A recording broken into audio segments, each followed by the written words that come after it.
I'm going with Jacob Maentz, and we are headed to Siquijor. We're headed to Siquijor tomorrow. We're going to be on a ferry for a few hours there and a few hours back. We're only spending one full day there. I have been really excited to finally sit down with you. Tell me about the title of the book, like how you came to that and what that exactly means for you personally. So the title of the book is Homelands. The underlying narrative of the book is about this relationship between Indigenous peoples and their land. It's really a journey through the landscapes. Yeah. And then the community images are sort of embedded into these landscapes because the communities are part of this landscape. They're not apart from it, they're part of it. For me, when I saw that title, as a Filipino American or a member of the diaspora that has since left the motherland, it was also like a calling. This is your home, this is where you originally come from. Have a look at what is there and has been there for so many generations. Don't forget. The disconnect that I've been feeling stems from my parents having disconnected from the country when they immigrated back in the 60s, and to see them reconnect in this way is healing for me, you know, very powerful for me. That's really was a big part of why we wanted to do this book, is for that reason alone, is for people to reconnect in some way. The history of the Philippines generally starts with when the Spanish arrived. And so everything pre-colonial, it's not really talked about in schools. So Filipinos don't grow up learning in the school system about all the wonderful, amazing indigenous communities that are in the country. And the amount of cultural wealth and traditions and all of these things that are truly Filipino in the most pure sense. The schools don't teach these things. And if they do teach culture in school, it's the Barong Tagalog, it's always the Filipiniana dress, it's always the same thing, because that's what Filipino is, but that's really not just it. There's so much more than that. There's so much more to learn and so much more to dive into, and that's part of why this book was put out, to teach people about the IP communities here, how rich the cultures are, but also the issues that they're facing on a daily basis, issues that they face since colonization happened, issues happening today in terms of displacement of the communities. Hopefully it's a way for Filipinos, both here in the Philippines or Filipinos abroad, to somehow reconnect with who they are at the core. So let's give some context as to like how you know all of this, right? Because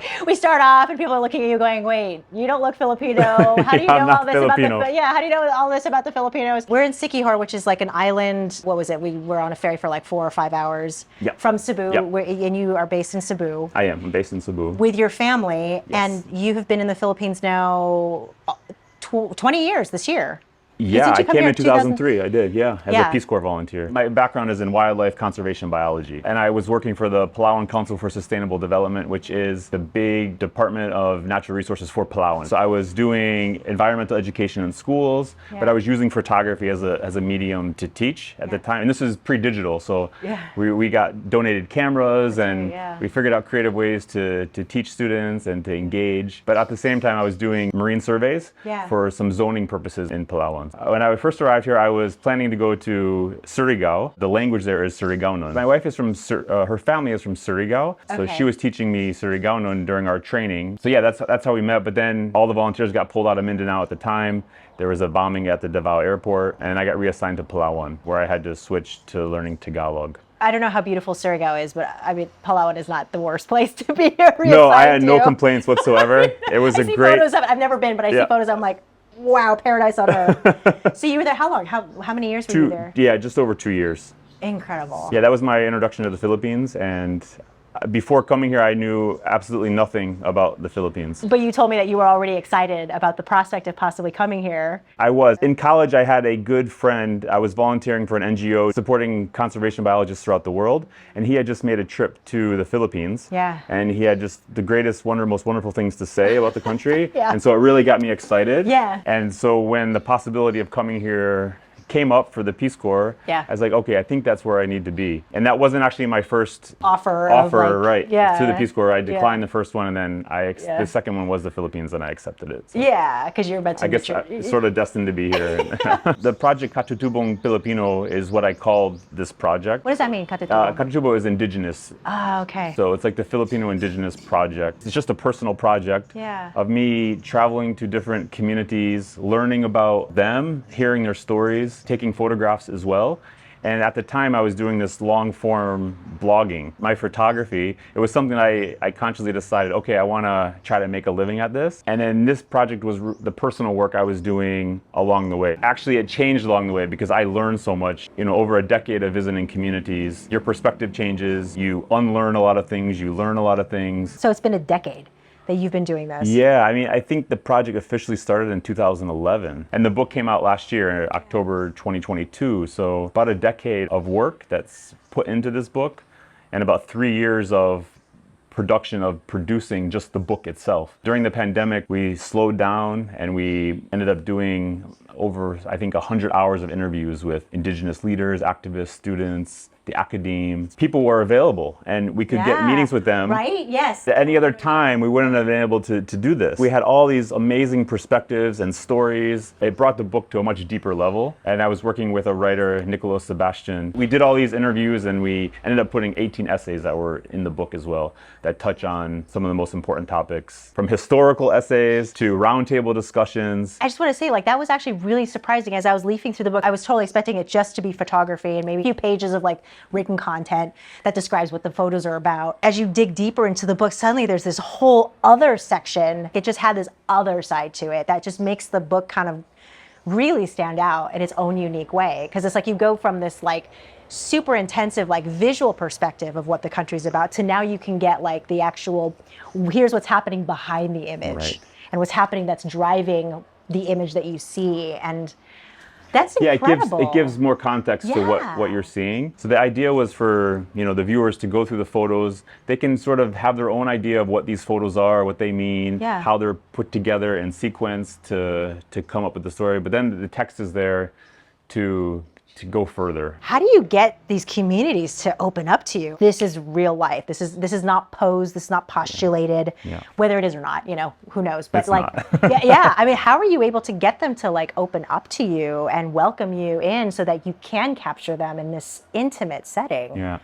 How do you do that? It's building trust. Going in with someone like a guide that really knows the community well can help tackle that trust barrier faster than other ways. And then it's just about spending time or going back multiple times. Yeah. So once they're more comfortable with you and they understand why you're there and what you're trying to do. So there have been times where the community would gather as a whole and they want you to explain why you're there, what your purpose is. So you've had communities who are like, sorry, but no. Yeah, every community was different. Sometimes it was just the datu or the elder. Sometimes it was the whole community that would make the decision. Always permission given to be there. And then the longer you spend with people, the more comfortable people become with you, and they start forgetting about the camera. It's really quite simple, but it takes a lot of resources and a lot of energy and time. Life energy. That's some serious passion. Well, that's why it took a decade, right? You couldn't have done a project like this in a year or two. It really requires a lot of time. A project at this scale really required a decade of visiting different areas and communities. Also regarding time, like, how do you sift through all of that material? At one point, you're having to kill your darlings, right? Because you're just like, oh, I really want this photo, but the book is already 3,000 pages long because I have 3,000 photos that are just as incredible as this one. You know what I mean? Yeah, and a book full of just incredible images is a boring book, honestly. It's like, really? Yeah, it's like a song. You want highs and you want lows as you're viewing the images. The sequencing is really important. So killing your darlings is really important. Some of the best images are not actually didn't even make the cut in the book. So that's where the photo editor comes in, and that's their expertise in figuring out which photos to use, how to sequence those photos. It was important to do it right, and that's why we slowed down and put all the time and effort, and we really wanted to put something out that did due diligence and gave respect to the communities as well. So we wanted to look great and for the information there to be what it needed to be. The thing I'm really curious about is why the Philippines? I mean, obviously there's the story of Peace Corps and the things that led you here, that you've built your life here as an American, as a non-Filipino, and when we first met, I was like, I referred to you as an American, but then I'm like, but you're also Filipino, because you've been here long enough to really have a lot of that culture and the spirit and the essence of what it means to be Filipino, having also your own family that is Filipino. Right. I just wanted to keep digging deeper and deeper because there's so much there. I mean, there are some 120 different indigenous communities, like indigenous 120? peoples. More than. So we don't know exactly the. Wow. Some people say 110, but I think Yeah. it's actually closer to 130 because there's different subgroups and all of these. So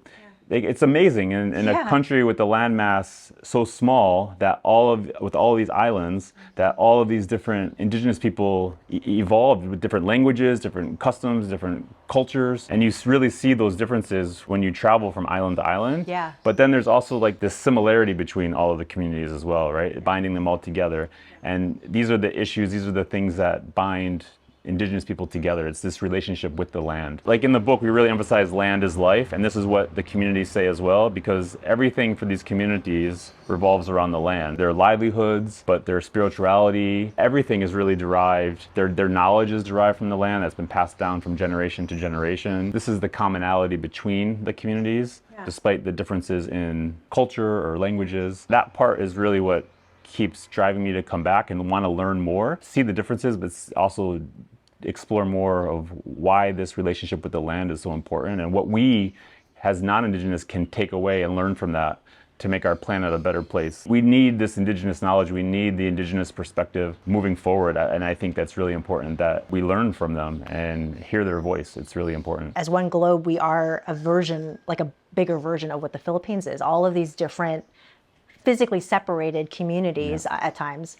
But then, like you said, the one thing that we all have in common is the fact that we live from the earth and that we're connected to the earth, as even as distant as some communities are nowadays, you know, through technology and advancement and all of that, which is great. But at the same time, like, we still need the land and its resources in order to survive. It's indigenous communities, it's local communities. They have this really unique relationship with their surroundings. And like in terms of climate change, they can see the effects firsthand. They have a unique perspective on how to help solve challenges and use their knowledge to figure out solutions moving forward, not only locally, but on a global scale. Wow, we need to take that more seriously too, because I feel like there's this whole kind of perspective of they don't know because they're not as advanced as we are, or they have different ways of doing things that we don't see and judge as something we can learn something from. But if anything, they have a direct contact and a direct understanding of what is happening and what it, like you said, what can be done. Their knowledge is based on observing their surroundings for generations after generations and generations and being passed down.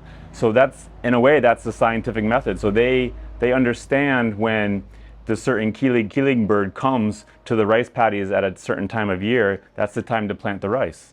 Because in essence, this is the migration of the birds, but they're observing these changes in their environment, and that's what tells them when things should be done. So it's this knowledge that's been just, you know, based on observations over centuries and decades that's been passed down. So that in itself is invaluable, really, and actually much more useful than a lot of our scientific methods. So if we can combine that somehow and use that for the greater good, their knowledge is really important. And that's why it is so essential that we learn more about what happened pre-colonization, because of all of this the generations of observation and experience. And for us as a people to cut ourselves off from that, whether consciously or subconsciously because of the way that we were taught and the way that we were raised and shaped as a people. Man, oh my God, that's so good. I knew this interview was going to be good. I knew it. High five. Thanks so much for the interview and for coming all the way here to do this. This is so cool. Now we're going to check out this island. We'll check out Siquijor. Yeah. Oh my God.